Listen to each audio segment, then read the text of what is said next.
Presidente da Transparência Internacional participa de debate na Câmara e elogia pacote de medidas anticorrupção.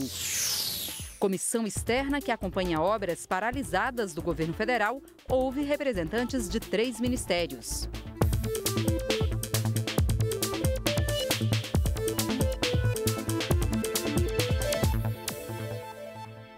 Boa noite, em Brasília, 8h02. O Jornal da Câmara começa agora. O presidente da Comissão de Constituição e Justiça descartou nesta quarta-feira substituir o deputado que vai relatar o recurso do presidente afastado Eduardo Cunha. O PSOL é contra a indicação do deputado Ronaldo Fonseca, do PROS do Distrito Federal.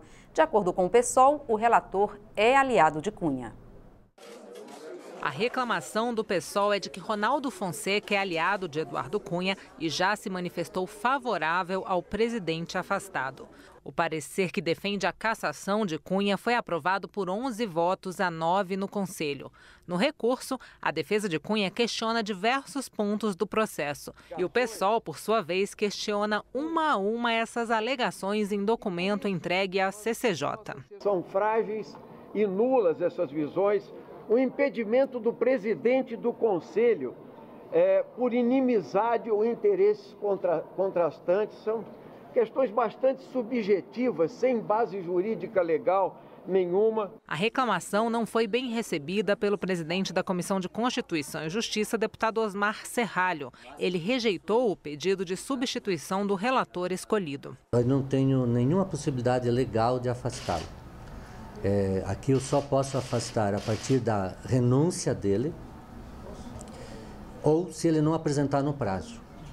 Se ele não apresentar o relatório no prazo ou se ele renunciar, eu posso movê-lo. Fora disso, quem vai aferir o nível de suspeição, o nível de comprometimento, isso são os que vão receber o parecer dele. Ronaldo Fonseca tem até o dia 1º de julho, esta sexta-feira, para apresentar um parecer ao recurso de Cunha. Mas em conversa com Serralho, ele já reclamou do prazo que considera curto. Eu estou conversando com o presidente, pedindo a compreensão dele que sexta-feira, agora, é impossível apresentar um relatório desse tamanho, dentro dessa complexidade. Uma vez que eu fui escolhido na segunda-feira, praticamente à noite. Já tinha perdido um dia. Então, estou combinando com o presidente, pedindo a compreensão dele, no sentido de que eu apresente este relatório na segunda-feira ou na terça-feira, e para que a gente possa dar celeridade ao processo e cumprir o regimento. Além de entregar a contestação ao recurso da CCJ, o PSOL também apresentou oficialmente uma reclamação sobre o encontro de Cunha com o presidente interino da República, Michel Temer, no Palácio do Jaburu. Entregaremos isso já também, que é um documento público, como deve ser toda a nossa atividade política e social pública. Nada de encontrar domingo à noite fora da agenda, no palácio, qualquer que seja, nem aqui. O líder do governo, o deputado André Moura, não deixou sem resposta a queixa do PSOL. O encontro foi um encontro institucional, um encontro republicano.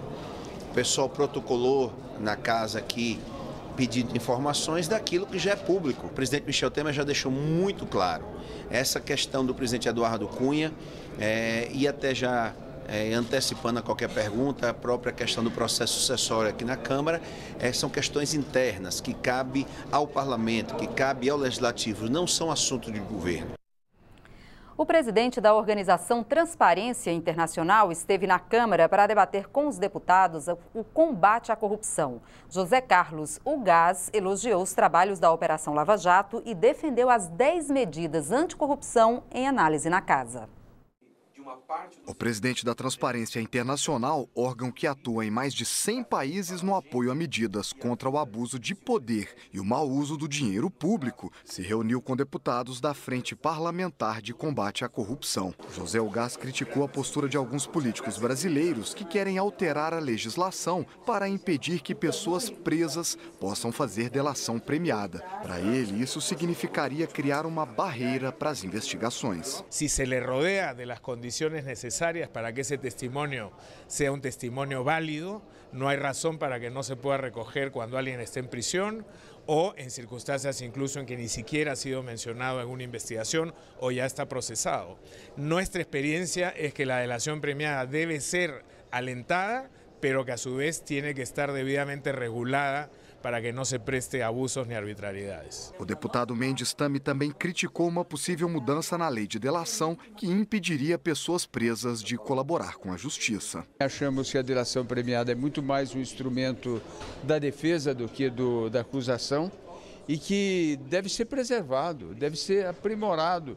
Tem sido um dos mais úteis instrumentos para combater a corrupção.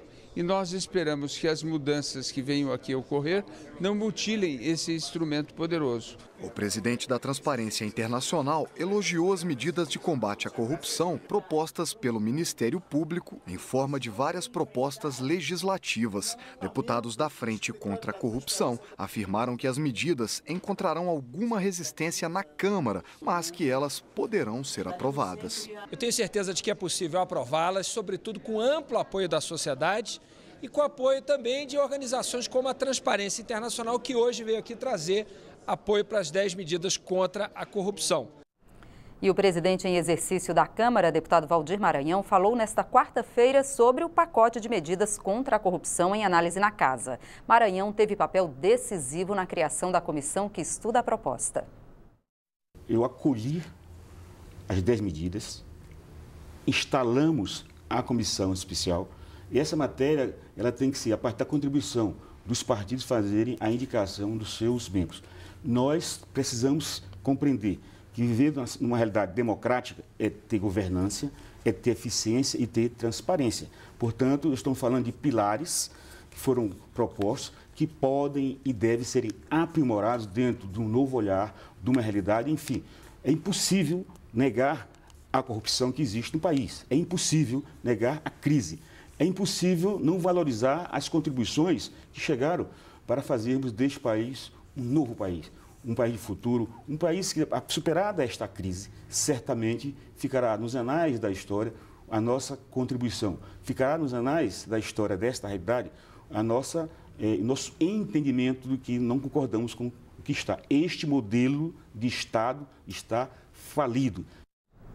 A íntegra da conversa com o presidente Valdir Maranhão você assiste ao longo da programação da TV Câmara, no nosso portal câmara.leg.br ou ainda no nosso canal no YouTube.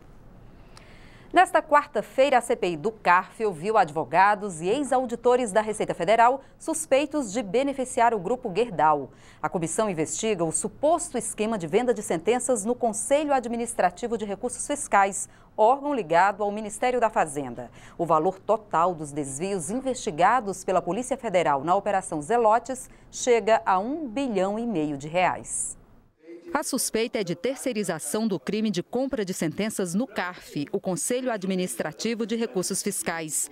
4 advogados que foram acusados de terem alguma participação nesse esquema negaram terem sido subcontratados pela siderúrgica para atuar em processos de interesse da empresa. O advogado Roberto Tomás Musi admitiu que foi procurado pelas empresas Planeja Assessoria Empresarial e Alfa Antenas, que representavam o Grupo Gerdau, mas não aceitou o trabalho. Foi uma relação jurídica que não existiu, não é? Me apresentaram um contrato, na hora que eu falei assim, e a procuração falaram, não precisa, porque há outro advogado constituído nos autos, você vai assessorá-lo. Essa, senhor relator, é uma situação que eu não aceito. Outro advogado que negou ter trabalhado para a siderúrgica foi Albert Rabelo Limoneiro.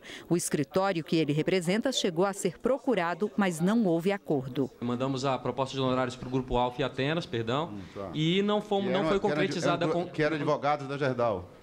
Supostamente advogados, isso a gente não tinha conhecimento, mandamos uma proposta de honorários para eles, que fomos consultados, e a proposta não foi concretizada, não houve a aprovação do contrato. Apesar da negativa de participação em todos os depoimentos, o relator da CPI do CARF acredita que escritórios de advocacia contratados pelo Grupo Gerdau tentaram terceirizar o esquema de corrupção como forma de esconder as evidências do crime. Em vez de contratar diretamente o criminoso, eu terceirizo isso, eu contrato um escritório de advocacia e esse escritório de advocacia subcontrata o criminoso. Então foi isso mais ou menos que aconteceu. Mais uma vez usaram desse subterfúgio para tirar o recurso da Receita Federal do Brasil. O deputado Joaquim Passarinho fez críticas ao CARF e afirmou que vai fazer sugestões para aperfeiçoar a instituição. Mandatos, tem que diminuir, 6 anos, vamos ter isso para 3, para 4.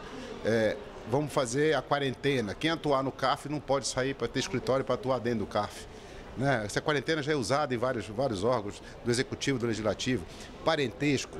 Quem tiver parentesco até 2º grau não pode atuar. A distribuição dos processos, ele não é feito de meio eletrônico, era feito aleatório, quem pedia. Prazo, tem processos que levaram 11 anos pedindo vista. 11 anos que a empresa não pagou imposto porque alguém está pedindo vista. Então, nós estamos já propondo todas essas modificações. Algumas delas podem ser feitas imediatamente, porque a maioria do CARF é feita por decretos da Receita, outras por forma de lei. O presidente da CPI concorda que, além de investigar os desvios ocorridos, é importante que a comissão aponte caminhos para a melhoria do órgão, que é encarregado dos julgamentos administrativos de empresas multadas pela Receita Federal. Eu considero o CARF um órgão importante. É uma instância onde o contribuinte possa se defender. O que não pode acontecer é uma promiscuidade. Então temos de evitar essas brechas, porque se nós não evitarmos pela lei a brecha, sempre vai acontecer isso. O prazo para a CPI do CARF concluir os trabalhos terminaria no dia 2 de julho, mas a CPI foi prorrogada por mais 30 dias.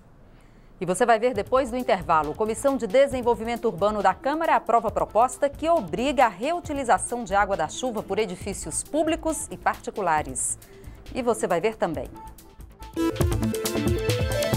Comissão externa que acompanha obras paralisadas do governo federal ouve representantes de 3 ministérios. A gente volta já.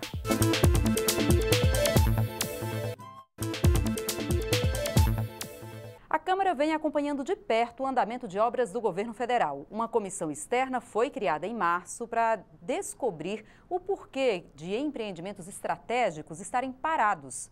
Os deputados realizaram audiência pública aqui na Câmara e ouviram representantes de 3 ministérios. O trabalho da comissão externa é identificar as principais obras paralisadas, custeadas com recurso do Orçamento Geral da União, e levantar medidas para a retomada dos empreendimentos. Segundo o Tribunal de Contas da União, os principais motivos para a paralisação das obras no país são a falta de justificativa, problemas no projeto e pendências administrativas. A falta de dinheiro também é um problema grave. O representante do Ministério da Integração Nacional disse durante a audiência que, nesse momento de crise financeira, as obras do PAC, Programas de Aceleração do Crescimento, são as mais afetadas. Ele fez um apelo aos parlamentares por mais recursos do orçamento em 2017. A gente ter um aporte grande de emendas, ter um reforço dentro do nosso orçamento para que a gente possa cumprir o nosso papel institucional de forma mais adequada. O ideal seria que o Ministério pudesse ter aí algumas ações de iniciativa própria para que a gente pudesse contemplar as obras que a gente vem avaliando e vendo como fundamentais para que a gente possa cumprir o nosso papel.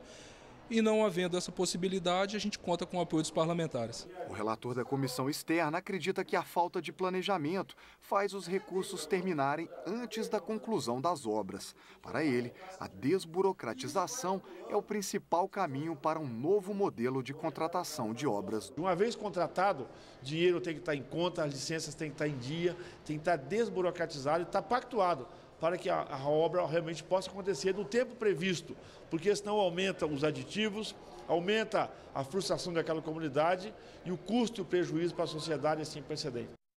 Novas edificações, tanto públicas quanto particulares, podem ser obrigadas a incluir sistemas de recolhimento e reutilização da água da chuva. A proposta foi aprovada na Comissão de Desenvolvimento Urbano da Câmara. A água da chuva recolhida na cidade não serve para beber, mas pode ser usada para lavar roupas e carros, molhar plantas e outras aplicações. Um projeto de lei já aprovado pelo Senado prevê que as construções passem a incluir sistemas de coleta. 13 dos 25 quartéis do Corpo de Bombeiros no Distrito Federal já usam esse tipo de sistema. A água é captada nas calhas do telhado, filtrada e armazenada. Em cada um dos quartéis, a economia é de R$ 400 mil por ano. Toda essa água que é captada durante o período de chuvas, ela é utilizada na lavagem e manutenção de viaturas e equipamentos, no uso dos sanitários, né, que a gente tem, e na parte de jardinagem aqui da unidade. Então, mesmo no período de estiagem, nós ainda não utilizamos água potável ou tratada para fazer esse tipo de serviço na unidade. De acordo com a proposta que altera o Estatuto das Cidades, o Fundo Nacional de Habitação de Interesse Social vai custear sistemas de coleta. O relator defende a importância da nova regra, que deve ser detalhada em cada município. O país passa realmente por uma dificuldade, por um momento que vem faltando água. As reservas hídricas, principalmente nas regiões Sudeste, Nordeste, na região Centro-Oeste, tem ficado em baixa camada. O relator na Comissão de Desenvolvimento Urbano da Câmara modificou a proposta do Senado para obrigar a inclusão de sistemas de coleta apenas nas construções novas.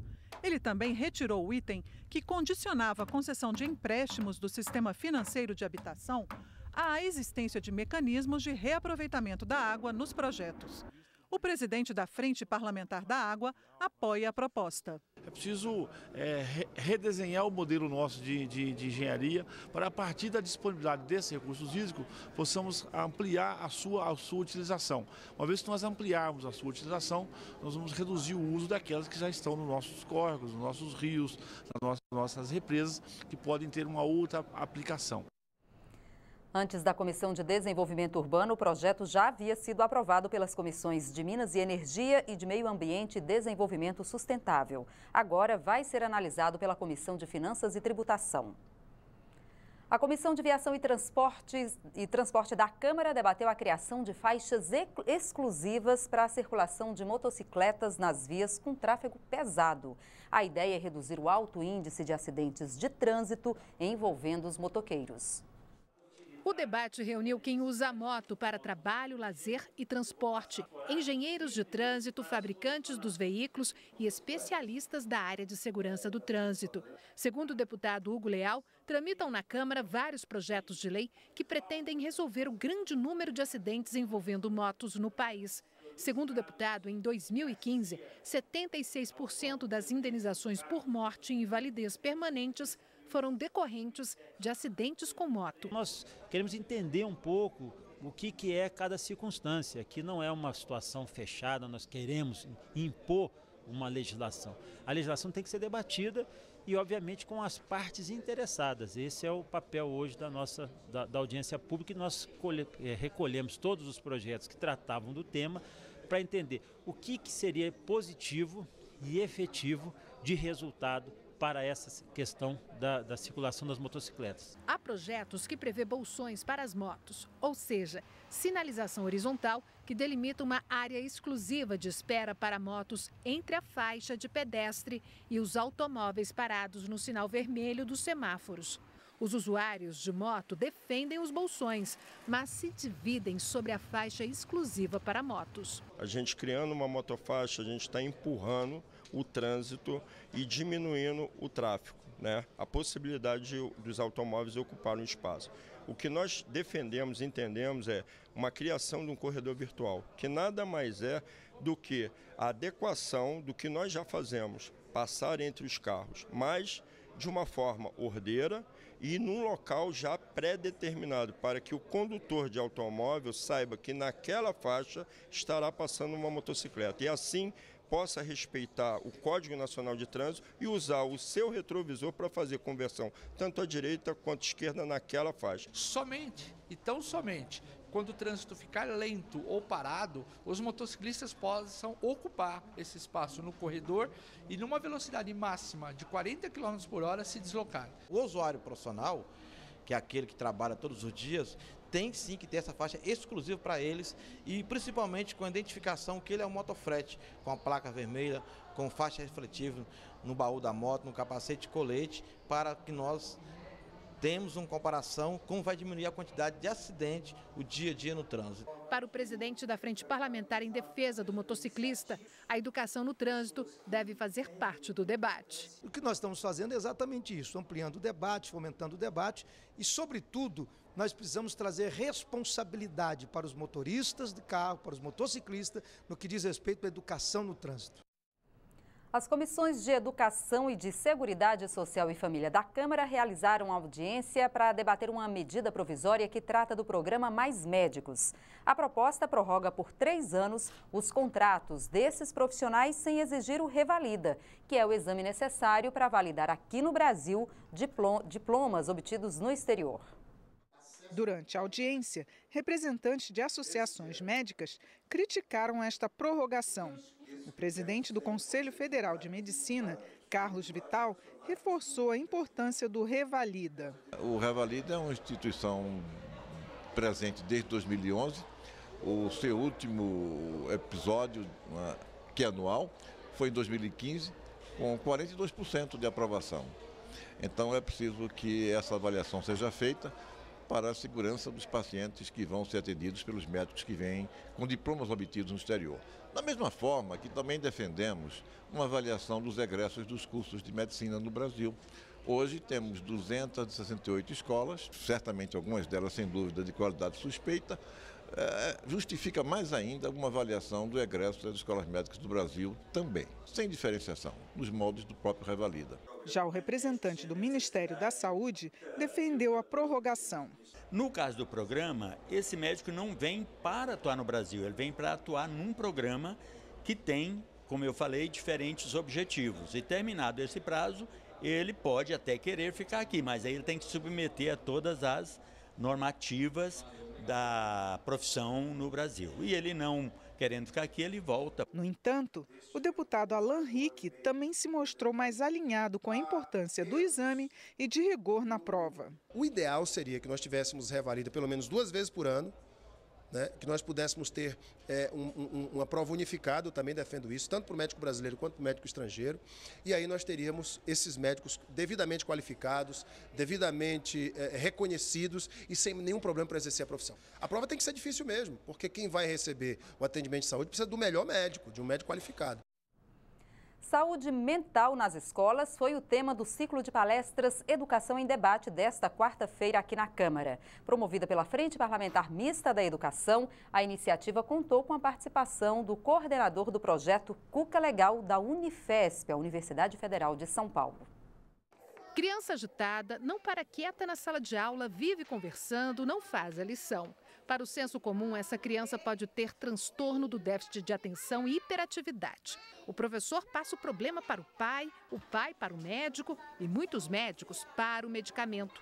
O projeto Cuca Legal, coordenado pelo professor do Departamento de Psiquiatria da Unifesp, Rodrigo Bressan, desenvolve ferramentas de ensino que ajudam na identificação precoce dos sintomas de quadros psiquiátricos e na promoção da saúde mental e emocional nas escolas. Segundo ele, nem tudo é déficit de atenção. É preciso desmedicalizar as crianças e aprender a lidar melhor com os problemas em sala de aula. Quando o professor entende melhor, ele consegue entender melhor os alunos dele. E com isso, ele pode identificar alunos que podem ter problema e orientar um encaminhamento. E também não identificar gente que simplesmente tem um problema de comportamento, de aprendizado e que não tem déficit de atenção. Muitas vezes essas coisas são confundidas e o professor, por não reconhecer, rotula como déficit de atenção, não encaminha para a busca de ajuda e não cuida daqueles que de fato não têm déficit de atenção. O projeto Cuca Legal foi tema de uma palestra sobre saúde mental na escola, promovida pela Frente Parlamentar Mista da Educação. O professor Rodrigo Bressan explicou que o projeto também desenvolve programas de aprendizagem socioemocionais e educação emocional positiva para os professores aprenderem a lidar melhor com as suas emoções e as emoções dos alunos em sala de aula. Os professores também são afetados e claramente eles não conseguem procurar ajuda porque eles não entendem isso. É claro que é uma classe que sofre bastante estresse e as taxas de afastamento devido à depressão chegam a 40% dos afastamentos. Esse programa que ele desenvolve lá em São Paulo de uma forma experimental, nós temos que ver de que maneira nós podemos escalar, levar isso para o Brasil como um todo, porque o Brasil precisa disso. Seja os professores, que hoje tem uma série de problemas, seja os próprios alunos também, seja os próprios pais que não sabem trabalhar os seus alunos. Esta edição termina agora. Para outras informações ou para rever nossas reportagens, é só acessar a nossa página na internet. O Jornal da Câmara volta amanhã. Até lá. Tchau.